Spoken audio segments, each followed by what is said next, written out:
Aga mo naman matulog. Anong oras na ba? Anong oras na ba?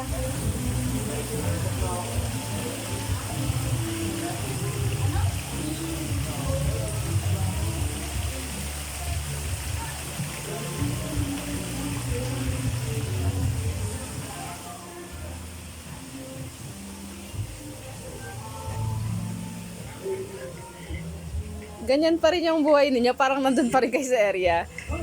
Cellphone pa rin kayo. Ang sakit pa?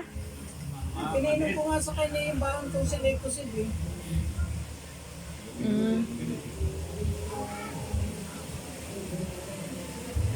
Mas masakit si kay Papa ngayon kaysa sa'yo. Sa akin kasi nakadalawa ako kagabi tsaka kanina umaga uminom ako. Ngayon nagtira ako ng, dala ako ng isa eh, pinainom ko na sa kanya. Huwag na lang sana ako sumpungin bukas na. Hindi yan.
Brush ka na?